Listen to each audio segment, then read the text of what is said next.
In the winter of 1857, 4 women vanished from a remote Mormon settlement in Utah Territory without leaving a single footprint in the snow. Their husband, Ezekiel Whitmore, claimed they had departed to visit family in the east, an impossible journey during the Territo's most brutal winter on record. For over 60 years, the Church of Jesus Christ of Latter-day Saints kept the incident classified in their private archives until construction workers building a new meeting house in 1920 made a discovery that would force church leaders to confront the darkest chapter in their early Utah history. What they found buried beneath the chapel's foundation would challenge everything the community believed about faith, family, and the price of building Zion in the wilderness. Before we continue with the story of Ezekiel Whitmore and the winter that changed everything, this channel isn't for everyone, only for those brave enough to uncover the mysteries that history tried to bury. If you're ready to hear stories that will make you question what really happened in America's past, hit that subscribe button and ring the notification bell. And tell me in the comments, what state are you listening from? Are you brave enough to hear the truth about the early Mormon settlements? Let's find out together. The discovery in 1920 would prove that some secrets are too terrible to stay buried forever. The Utah Territory of 1847 was a land of impossible dreams and crushing realities. When Brigham Young first gazed upon the Salt Lake Valley and declared, "This is the place," he was looking at thousands of square miles of alkaline desert bracketed by mountains that would trap his people in complete isolation for months at a time. Yet for the Mormon pioneers, this desolation was providence. A promised land where they could practice their faith without the persecution that had driven them from Missouri, Illinois, and every other place they'd tried to call home. Ezekiel Whitmore arrived in the valley during the second wave of Mormon migration in late September 1847. Unlike the advance company that had accompanied Brigham Young, Whitmore's group faced the approaching winter with insufficient supplies and inadequate shelter. He was 34 years old, a skilled carpenter from Vermont who had converted to Mormonism in 1843. After hearing Joseph Smith speak in Nauvoo. What set Whitmore apart from most of his fellow pioneers was his family situation. He traveled with 4 wives, all legally married to him under the principle of plural marriage that the church had begun practicing in secret. His first wife, Sarah Whitmore, was 31, a steady woman with graying hair who had been married to Ezekiel for 8 years. She was barren, a fact that in Mormon theology made plural marriage not just acceptable but necessary for achieving the highest degree of celestial glory. Sarah had herself selected Rebecca Thornton, 27, as Ezekiel's second wife in 1845. Rebecca was educated, unusual for a woman of her time, and could read both English and German. She questioned church doctrine more openly than was comfortable for most Mormon men, but Ezekiel seemed to value her intellectual contributions to their family discussions. Mary Kellerman became the third wife in early 1847, just before the journey west. At 24, she was pregnant with her first child and suffered greatly during the trek across the plains. Her German immigrant parents had died during the Nauvoo period, leaving her with no family except the Whitmore household. The fourth wife, Ruth Caldwell, was barely 19, and had joined the family only 3 months before they departed for Utah. Her marriage to Ezekiel had been arranged by church elders who felt she needed protection after her own family died in the Missouri conflicts. The Whitmore family settled in what would later become known as Mill Creek, about 8 miles southeast of the main Salt Lake settlement. Ezekiel chose the location because a small creek provided water year-round and the land showed promise for farming. More importantly, the isolation suited his temperament. He had always been a private man who preferred the company of his wives and his work to the social obligations of community life. That first autumn, Ezekiel worked with desperate intensity to prepare for winter. He built a large cabin with separate rooms for each wife, following the careful protocols that Mormon men had developed for managing plural households. The cabin was solidly constructed with thick log walls and a stone foundation, but it was the only structure for miles in any direction. Their nearest neighbors were a family of Danish converts living 3 miles to the north, and even they would be unreachable once the snows began. The Mormon community in those early years was tight-knit by necessity. Every family's survival depended on cooperation, shared resources, and mutual support. Church leaders maintained strict oversight of plural marriages, not just for theological reasons, but because they understood the practical challenges of managing complex family relationships in isolation. Men who practiced plural marriage were expected to maintain harmony in their households and to contribute positively to the community's overall welfare. Ezekiel's wives each brought different skills to their remote household. Sarah managed the domestic affairs with quiet efficiency, organizing food storage and textile production for the winter ahead. Rebecca kept detailed records of their supplies and expenditures, and she had begun teaching herself basic medical skills that could prove essential in emergencies. Mary, despite her pregnancy, was skilled at preserving foods and had created an impressive store of dried fruits and vegetables. Ruth, the youngest, was energetic and optimistic, taking on the heaviest physical labor despite her small size. By December 1847, the Whitmore household appeared to be thriving. Church records show that Ezekiel made regular trips to the main settlement to trade goods and attend meetings. His wives were described by visitors as healthy, well-dressed, and remarkably harmonious for a plural family. Bishop William Curtis, who visited the cabin in early December, later wrote in his journal that the Whitmore family seemed blessed with unusual unity and prosperity, a testament to righteous living and proper order in the home. What Bishop Curtis didn't mention in his official journal, but confided to his private diary, was something that troubled him about the visit. The four women seemed almost too harmonious, finishing each other's sentences and moving in an eerily synchronized way that reminded him of a single mind inhabiting multiple bodies. He noted that they all bore similar marks on their wrists, small deliberate cuts that they claimed came from kitchen accidents, but which all appeared to be the same age and depth. The winter of 1847-1848 was severe even by Utah standards. Snow began falling in mid-November and continued intermittently through March. The temperature dropped to 20 below zero multiple times, and the wind howled across the valley with such force that it could knock a grown man off his feet. For families living in the main settlement, the winter was challenging but manageable. For isolated families like the Whitmores, it was a test of preparation, faith, and endurance. The last confirmed sighting of all four Whitmore women together was on December 19, 1847, when a group of men from the main settlement passed by the cabin while hunting. They reported seeing smoke from the chimney and briefly spoke with Sarah and Rebecca, who appeared at the door to accept a gift of fresh deer meat. The women thanked them politely, but declined an invitation to send someone back to the settlement for Christmas services, saying they planned to hold their own family worship.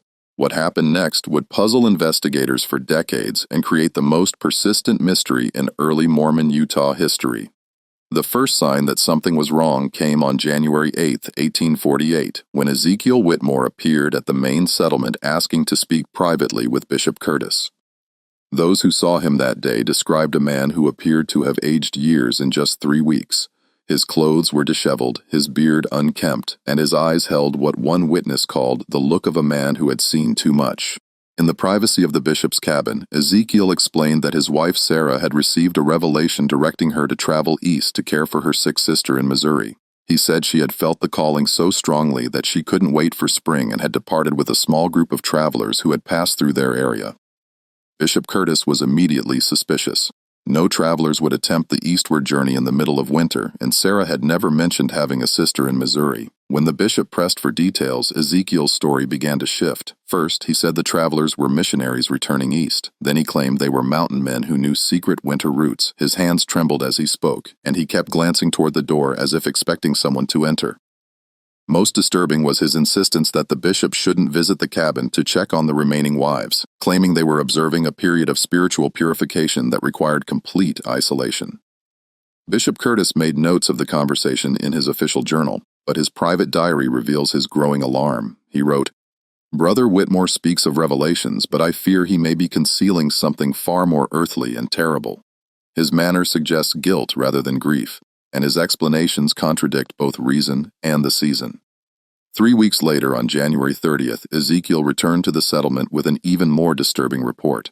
Rebecca, he claimed, had also received a calling to travel east, this time to serve as a teacher in a mission school. She had departed with another group of travelers, taking only essential supplies. The bishop demanded to know what travelers could possibly be moving through Utah territory in February, and Ezekiel's response was rambling and incoherent, filled with references to God's mysterious ways and trials of faith. This time, Bishop Curtis insisted on visiting the cabin to speak with the remaining wives. Ezekiel became agitated, claiming that Mary and Ruth were too ill to receive visitors suffering from a fever that could be contagious. He promised to bring them to the settlement as soon as they recovered, but the bishop's suspicions had grown too strong to ignore. On February 3rd, Bishop Curtis organized a group of 5 men to visit the Whitmore cabin. The journey through the snow-covered hills was treacherous, taking most of the day despite the relatively short distance. When they arrived at the cabin, they found Ezekiel alone, sitting by a fire that seemed insufficient to heat the large structure. He greeted them with nervous courtesy, but his explanations about his wife's whereabouts had changed again. Now, he claimed that Mary and Ruth had both recovered from their illness and decided to join Sarah and Rebecca in the east. He said they had departed just 2 days earlier, traveling with a group of trappers who had promised to escort them safely to civilization.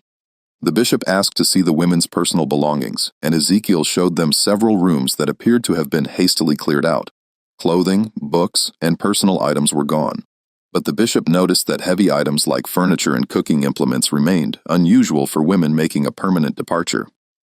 More troubling were the signs of recent digging behind the cabin. Ezekiel explained that he had been working on an expansion of the root cellar, preparing for the next winter, but the ground was frozen solid, and the amount of disturbed earth seemed far greater than necessary for a simple food storage area. When one of the men commented on the difficulty of digging in frozen ground, Ezekiel's response was sharp and defensive, claiming that God's work requires dedication even in the hardest conditions. The visiting party spent the night in the cabin, and several of them later reported feeling deeply unsettled by the experience. The building was too quiet, they said, with none of the subtle sounds that indicated the presence of women. No rustling of skirts, no soft conversations, no feminine touches in the daily routines.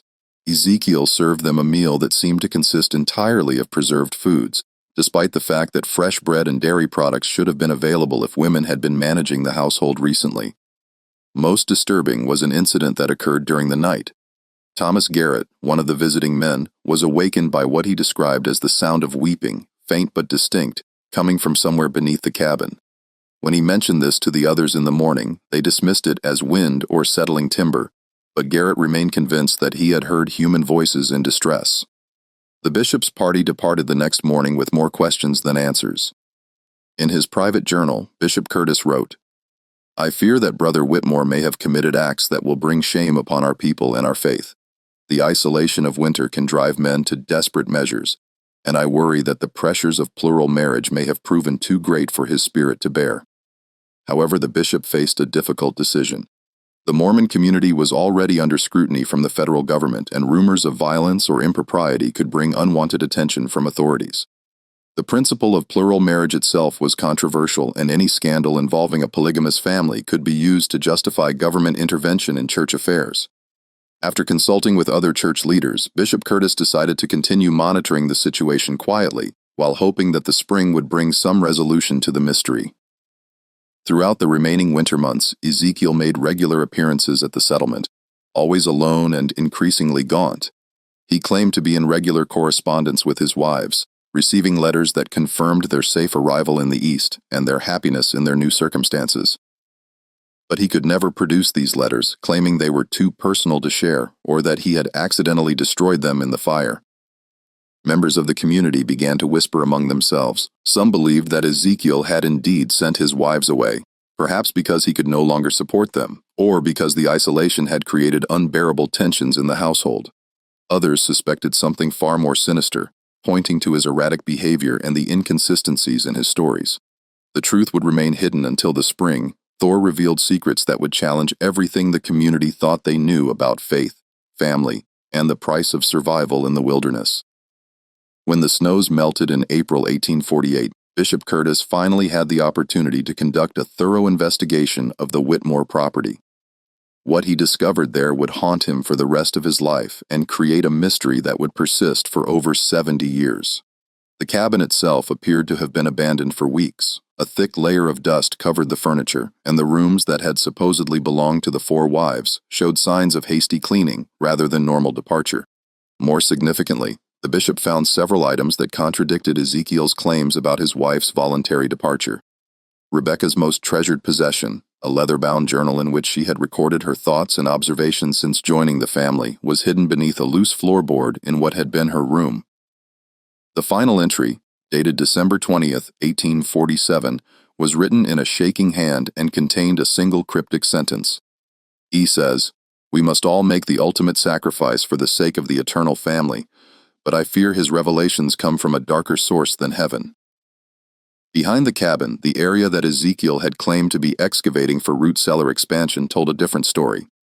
The disturbed earth covered a much larger area than necessary for food storage, and the digging appeared to have been done in stages over several weeks.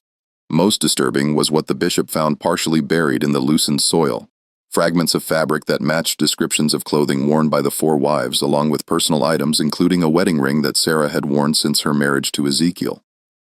The bishop also discovered evidence of what appeared to be some kind of ritual activity. In a cleared area near the digging site, he found the remains of multiple fires arranged in a specific pattern that seemed deliberate rather than practical. Mixed with the ashes were burned fragments of paper that appeared to be pages from religious texts, though not from any standard Mormon publications. Some of the legible fragments contained references to blood atonement and eternal sealing through sacrifice, concepts that existed in Mormon theology, but were being interpreted in ways that horrified the bishop.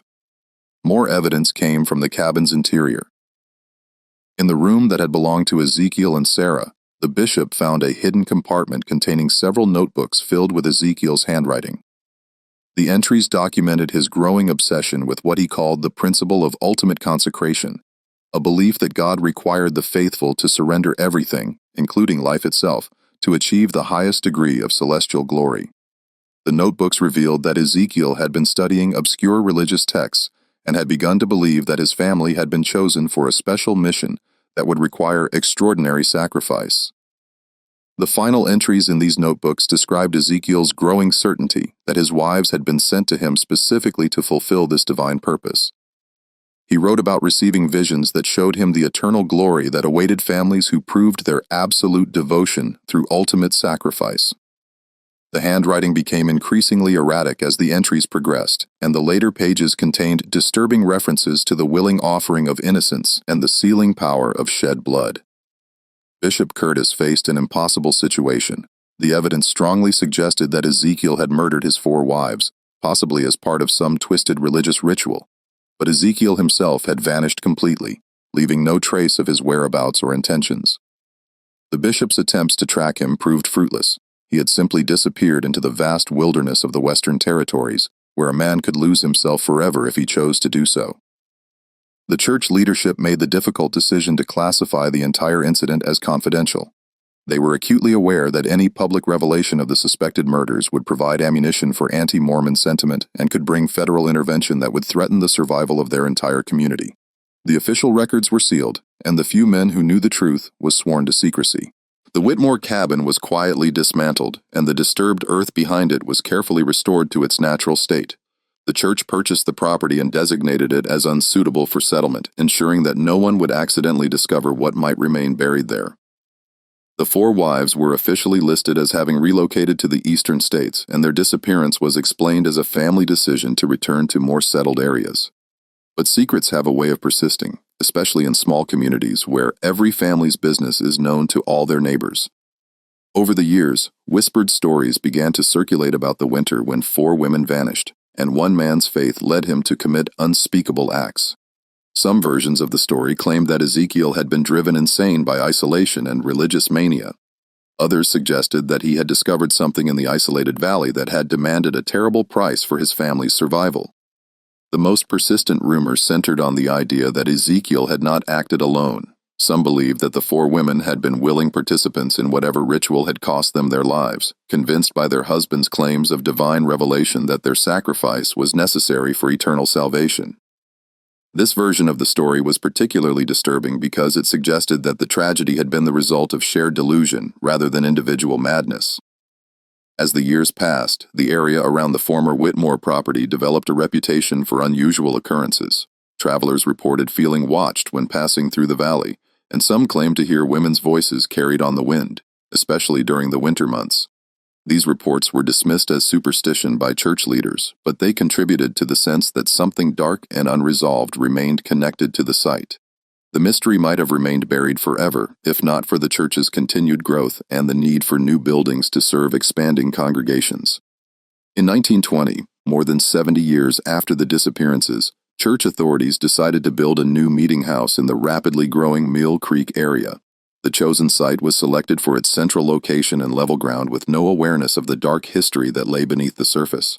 What the construction workers discovered would force the church to confront the truth about one of its most carefully hidden secrets, and would reveal that the winter of 1847-1848 had been even more terrible than anyone had imagined. The construction of the new Mill Creek Meeting House began on a crisp October morning in 1920. The project supervisor, Brother Samuel Morrison, was a devout Mormon who had been born in the valley and had heard whispered stories about the Whitmore property throughout his childhood. But like most members of his generation, he dismissed these tales as folklore that had grown in the telling over the decades. The construction crew began excavating the foundation on October 15th, working with steam-powered equipment that made quick work of the rocky soil. For the first 2 days, the work proceeded normally with nothing more unusual than the occasional discovery of old horseshoes or pieces of rusted metal that marked the site's history as grazing land. On the third day, Brother Morrison's crew made their first disturbing discovery. About 4 feet below the surface, they uncovered what appeared to be a deliberately constructed stone chamber, roughly 8 feet square and lined with carefully fitted rocks. The chamber had been sealed with a flat stone cover, and when they lifted it, they found a collection of objects that seemed to have been placed there intentionally as some kind of burial cache. The objects included 4 sets of women's clothing neatly folded and arranged in separate piles. Each set consisted of a dress, undergarments, shoes, and personal effects like combs, mirrors, and jewelry. Most significantly, each pile contained a small leather purse with identification papers and personal documents that clearly belonged to Sarah, Rebecca, Mary, and Ruth Whitmore. The preservation was remarkable, protected by the dry conditions and stone construction, and the items appeared to be in the same condition as when they were placed in the chamber. Brother Morrison immediately contacted Bishop Harold Stevenson, the current leader of the Mill Creek Ward. Bishop Stevenson was young and had no knowledge of the Whitmore incident, but he recognized the significance of the discovery and contacted church headquarters in Salt Lake City. Within hours, a team of church officials arrived at the construction site led by Elder James Tanner, a member of the Quorum of the 12 who had access to the church's confidential historical archives. Elder Tanner's examination of the documents found in the stone chamber confirmed what the older church leaders had long suspected. The papers included letters written by each of the 4 wives, apparently composed shortly before their deaths, and intended as final messages to family members they would never see again. The letters were haunting in their acceptance of what they described as their calling to eternal glory through ultimate sacrifice. Sarah's letter, written in her characteristic careful script, expressed gratitude for her selection by divine providence to participate in the sealing ordinance that would bind our family together throughout eternity. Rebecca's letter was longer and more theologically complex, containing references to obscure doctrines and her belief that the shedding of innocent blood in righteousness would open the doors of celestial glory for all who participated in willing submission to God's will. St. Mary's letter was the most heartbreaking, filled with references to her unborn child and her faith that the sacrifice of 2 lives would count as double offering in the eyes of the Lord. Ruth's letter was the shortest, consisting mainly of expressions of love for her family and her excitement about joining the eternal family in the most sacred way possible. The letters made it clear that the 4 women had not been murdered against their will, but had participated willingly in what they believed to be a sacred ritual. This revelation was almost more disturbing than the alternative, suggesting that Ezekiel had successfully convinced his wives that their deaths were necessary for their eternal salvation. Elder Tanner immediately ordered the construction to be suspended and contacted the church's historical department to locate the sealed files related to the Whitmore incident. What they found in those files painted a more complete picture of the tragedy, but also raised new questions that would prove even more troubling. The sealed files contained Bishop Curtis's complete investigation notes, including details that had never been shared with other church officials. Among these was the bishop's discovery of additional evidence that suggested the Whitmore tragedy had not been an isolated incident. References in Ezekiel's notebooks mentioned correspondence with other Mormon men who had received similar revelations about the necessity of ultimate sacrifice for their families. Most disturbing was a letter that Bishop Curtis had intercepted in 1849, addressed to Ezekiel at a remote mining camp in Nevada Territory. The letter, signed only with the initials J.M., contained coded references to the completion of the work and expressed satisfaction that the sealing had been accomplished according to the pattern revealed to us. The letter also mentioned that the others who received the same calling had fulfilled their obligations with equal faith and devotion. This evidence suggested that Ezekiel had not acted alone, but had been part of some kind of secret group within the early Mormon community that had developed extreme interpretations of church doctrine. The group apparently believed that the ultimate expression of faith required the sacrifice of family members and that such sacrifices would guarantee exaltation in the celestial kingdom. Elder Tanner's team began a careful review of early church records, looking for other unexplained disappearances or unusual incidents that might be connected to this secret group. What they found was a pattern of missing persons cases and unexplained family tragedies that had been scattered across the early Mormon settlements but had never been connected to each other. Between 1847 and 1855, at least 12 Mormon families had reported the disappearance of family members under circumstances similar to the Whitmore case. In each instance, the missing persons were reported to have departed for the East or received callings to serve missions in distant locations. In most cases, the reports were made by male family members who claimed to have received revelations directing them to allow their wives or children to leave for spiritual purposes. The pattern was subtle enough that it had never been detected by church authorities at the time, but viewed together, the cases suggested a coordinated effort by a secret group to carry out what they believed to be sacred killings. The victims were predominantly women and children, and the perpetrators were men who had been noted for their exceptional devotion to church doctrine and their leadership roles in their local communities. Most chilling was the discovery that several of the men involved in these disappearances had maintained correspondence with each other, sharing theological justifications for their actions and encouraging each other in their divine calling. The letters revealed that the group had developed an elaborate theological framework for their beliefs, drawing on obscure passages from Mormon scripture and early church teachings to justify their actions.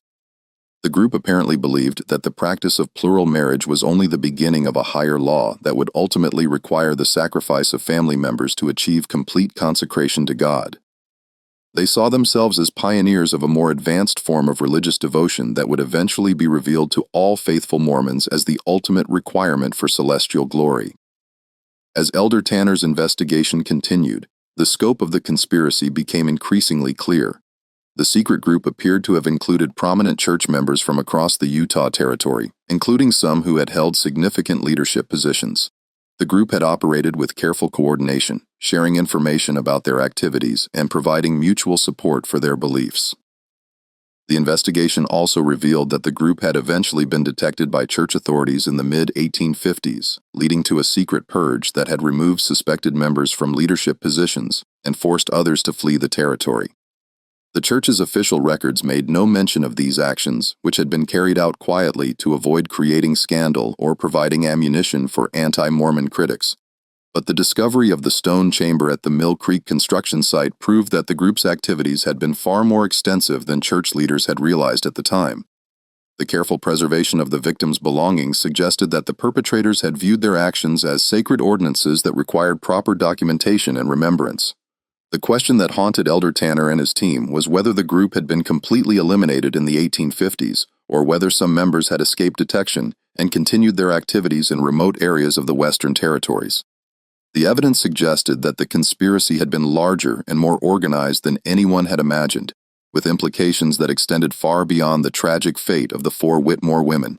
The investigation would soon reveal that the stone chamber was only the beginning of what lay buried beneath the Mill Creek construction site, and that the winter of 1847 to 1848 had been even more terrible than the darkest rumors had suggested.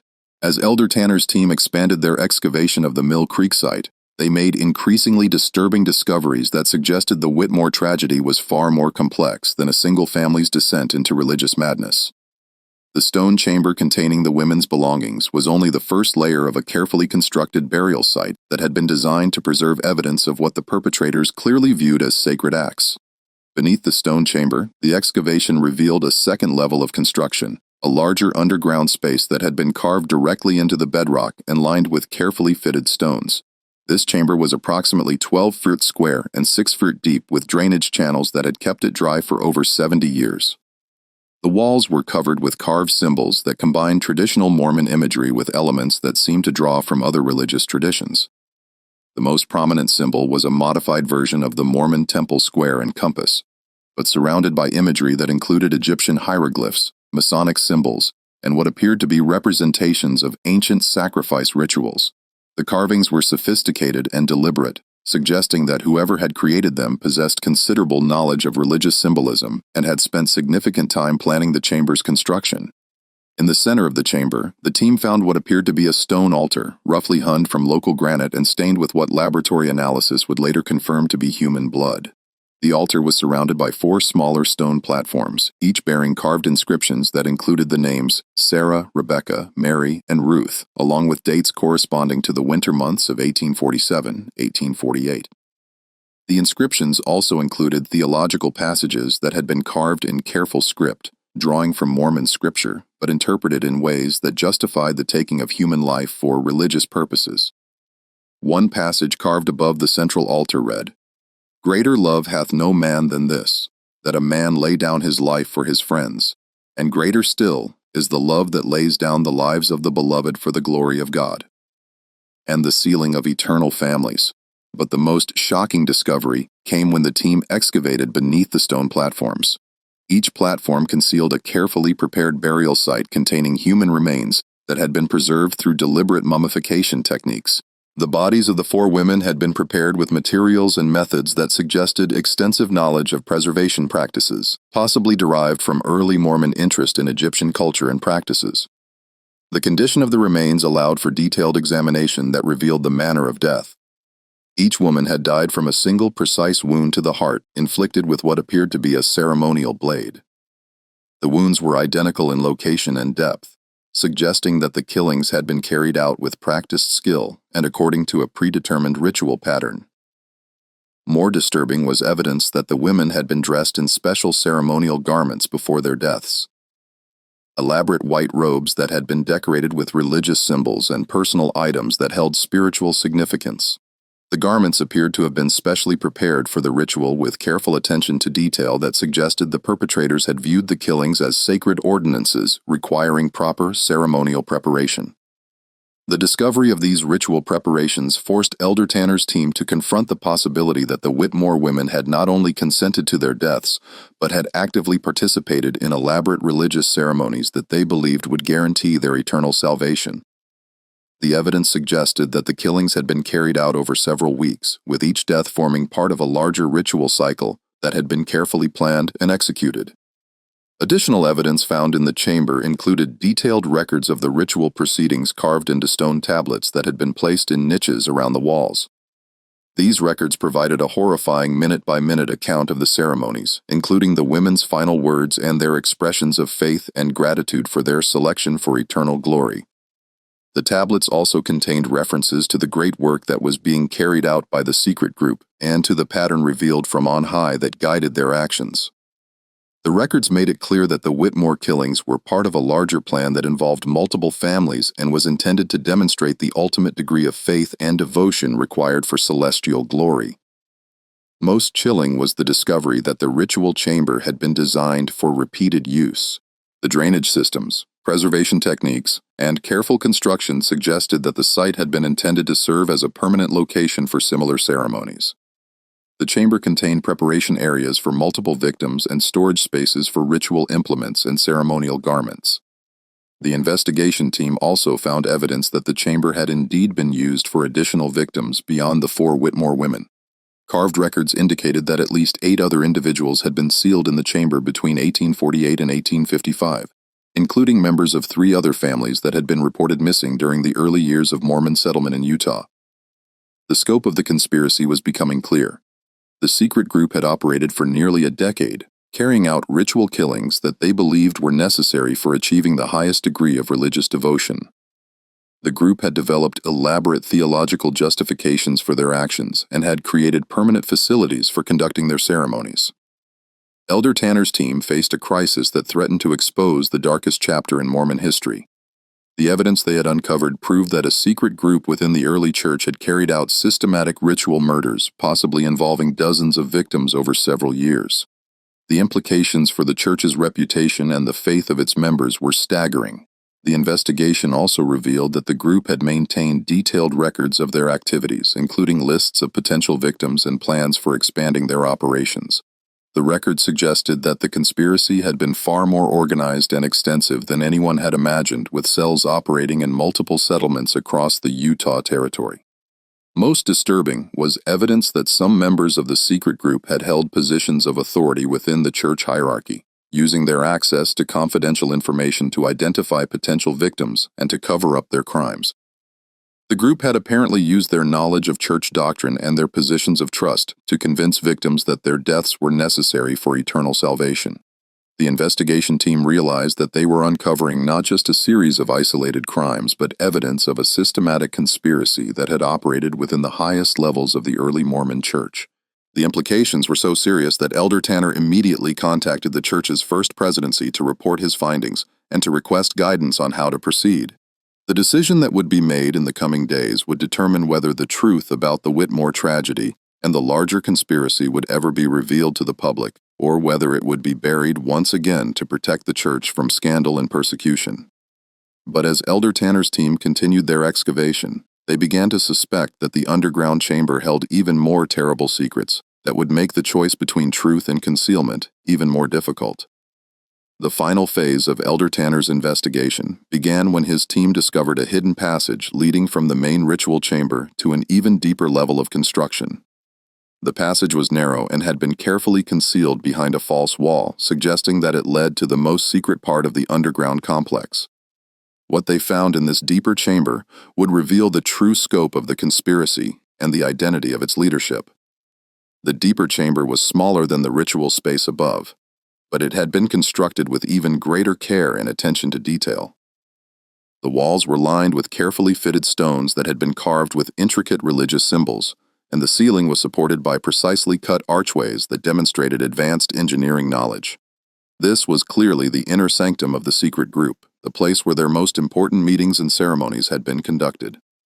In the center of the chamber, the team found a stone table that had been carved with extraordinary precision. The table's surface was covered with detailed maps of the Utah Territory, showing the locations of Mormon settlements and marking specific sites that had been designated for the group's activities. The maps included detailed notes about the families living in each settlement, with particular attention to households that might provide suitable victims for their rituals. The most shocking discovery was a series of stone tablets that contained the complete theological framework developed by the secret group to justify their actions. These tablets revealed that the group had been led by a man named Jeremiah Blackwood, who claimed to have received direct revelations from Joseph Smith himself, directing him to establish what he called the Order of Eternal Sacrifice. According to the tablets, Blackwood had been present at some of Joseph Smith's private meetings in Nauvoo and had developed an extreme interpretation of the prophet's teachings about eternal families and celestial marriage. Blackwood believed that the ultimate test of faith required families to demonstrate their willingness to sacrifice everything, including life itself, to prove their devotion to God and to secure their eternal exaltation. The tablets contained detailed instructions for identifying suitable families for participation in the order's rituals. The criteria included strong faith, isolated living situations, and family structures that would not be immediately missed by the broader community. Polygamous families were particularly targeted because their complex relationships and frequent travel made disappearances easier to explain and conceal. Ezekiel Whitmore had been recruited into the order during the winter of 1846-1847, while the Mormon community was preparing for their exodus to the west. The tablets revealed that Blackwood had identified Ezekiel as an ideal candidate because of his deep religious convictions, his isolated temperament, and his plural marriage to 4 women who had no close family connections in the Mormon community.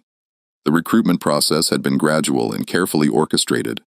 Blackwood had begun by sharing what he claimed were secret revelations about the higher laws of celestial marriage, gradually introducing Ezekiel to increasingly extreme theological concepts.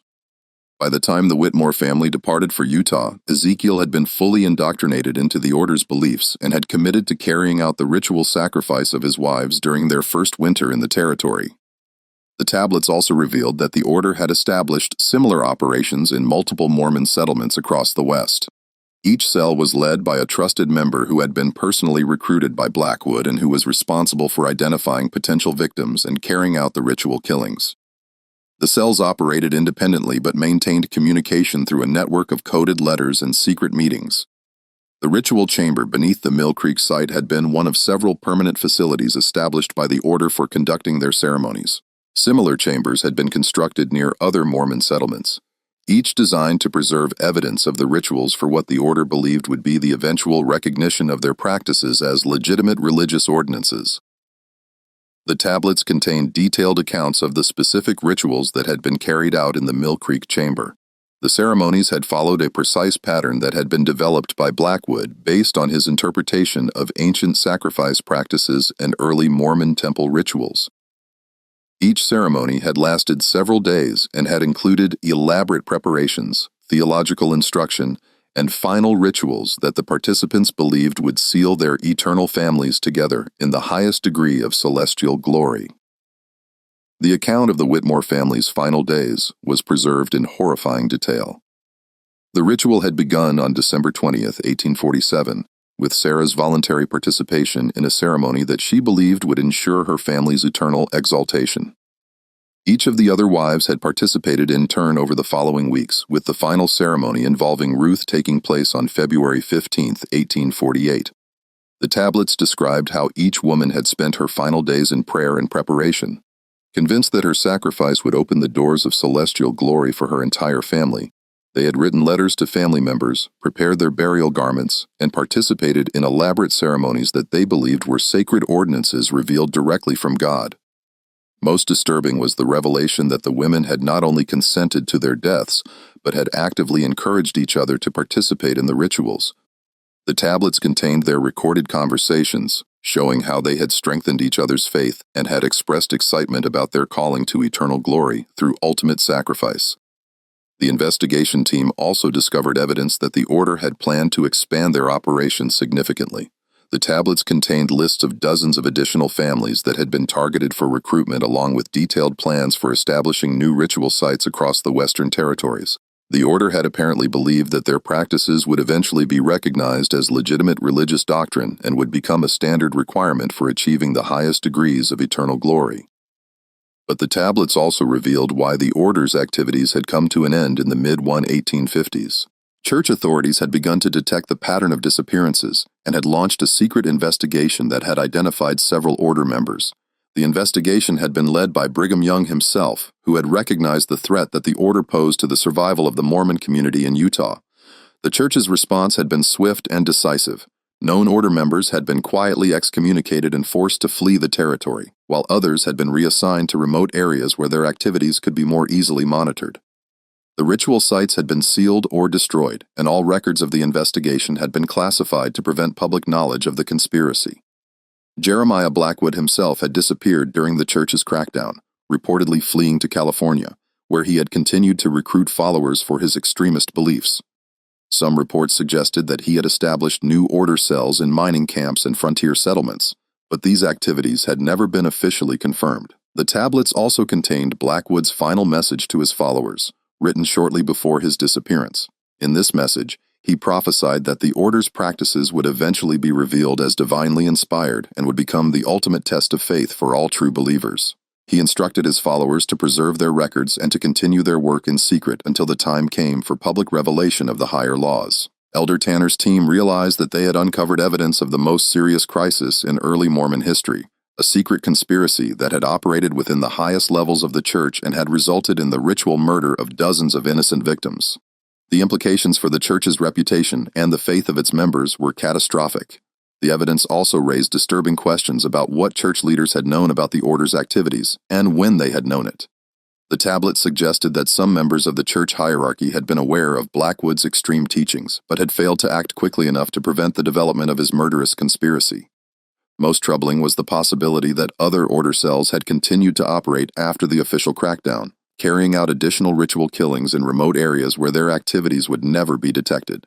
The evidence suggested that the order's influence had been far more extensive than church authorities had realized, with implications that could extend well beyond the Utah territory. As Elder Tanner prepared his final report on the investigation, he faced an impossible choice. The evidence he had uncovered proved that a secret group within the early Mormon church had carried out systematic ritual murders, possibly involving hundreds of victims over nearly a decade. The truth about the order of eternal sacrifice would expose the darkest chapter in Mormon history and could destroy the faith of millions of believers worldwide. But the alternative, concealing the evidence and allowing the victims to remain forgotten, was equally unthinkable. The families of Sarah, Rebecca, Mary, and Ruth Whitmore, along with all the other victims of the order's rituals, deserve to have their stories told and their deaths acknowledged. The decision would ultimately rest with the church's highest authorities. But Elder Tanner knew that whatever choice was made would have consequences that would echo through generations of Mormon believers and would shape the church's relationship with its own history for decades to come.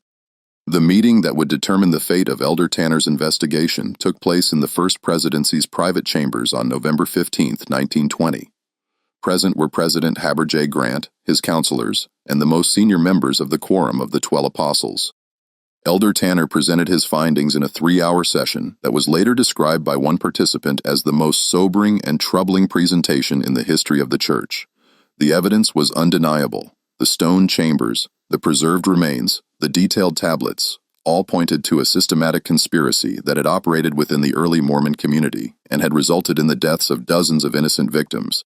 The order of eternal sacrifice had been real, and its influence had been far more extensive than anyone had imagined. President Grant's response was measured but decisive. After consulting with his counselors and receiving unanimous agreement from the Quorum of the 12, he made the choice that would define the church's relationship with this dark chapter of its history. The evidence would be preserved in the church's most secure archives, accessible only to the highest levels of church leadership. The victims would be quietly remembered in special memorial services attended only by church authorities. But the truth about the order of eternal sacrifice would never be revealed to the public. The decision was justified on multiple grounds. Public revelation of the conspiracy would provide ammunition for anti-Mormon critics and could undermine the faith of millions of believers who had dedicated their lives to the church. The evidence also suggested that the order had been successfully eliminated in the 1850s, meaning that there was no ongoing threat to public safety. Most importantly, the victims and their families had suffered enough. Exposing their stories to public scrutiny and sensationalism would only compound their tragedy. The Mill Creek construction site was quietly relocated to a different area, and the underground chambers were filled with concrete and sealed permanently.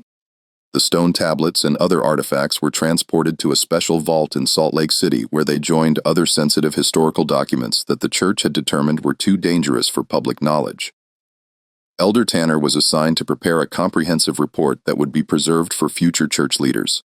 But he was also sworn to absolute secrecy about his discoveries. The few construction workers and church officials who had been involved in the investigation were transferred to distant assignments and were required to sign binding agreements, never to discuss what they had witnessed. The official explanation for the construction delays at Mill Creek was unexpected geological conditions that required engineering modifications to the building plans.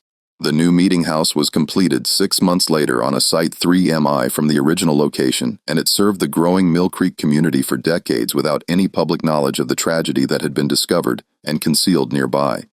But the investigation had revealed more than just historical crimes.